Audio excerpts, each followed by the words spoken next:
आप सुन रहे हैं जीके म्यूजिक इंटरटेनमेंट की धमाकेदार प्रस्तुति।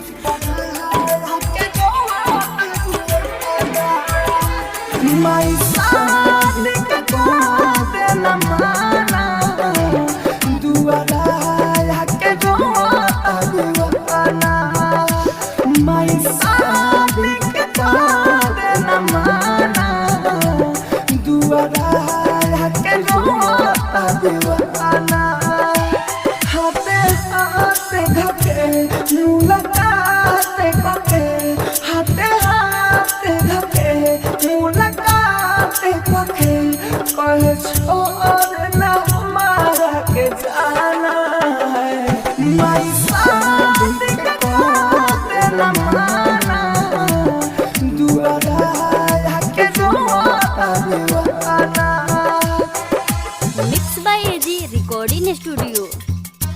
आप सुन रहे हैं जीके म्यूजिक इंटरटेनमेंट की धमाकेदार प्रस्तुति। डीजे लाल बाबू राजा, डीजे लाल बाबू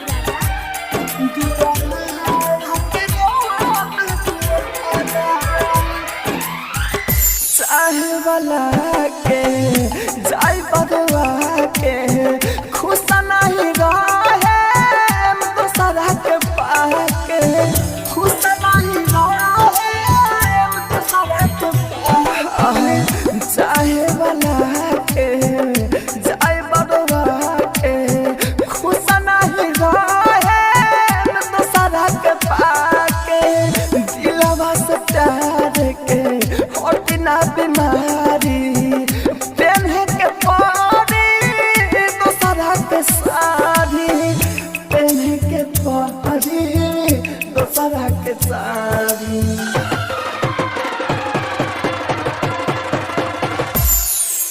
mix by AG recording studio. आप सुन रहे हैं जीके म्यूजिक इंटरटेनमेंट की धमाकेदार प्रस्तुति। राइटर मनोज के देख सुन रोज के याद आवे बारी कैला पर खोज के याद आवे बारी कैला पर खोज के राइटर मनोज के देख सुन रोज के याद आवे कैला पर खोज के राहुल राजा धान के पानी दीवानी देखल बिना उनका मन कैसे मानी देखल बिना उनका मन कैसे मानी।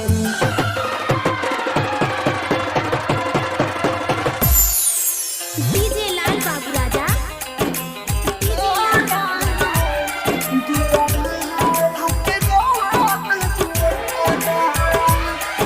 Mix by AG recording studio, Roshanpur Sapaha.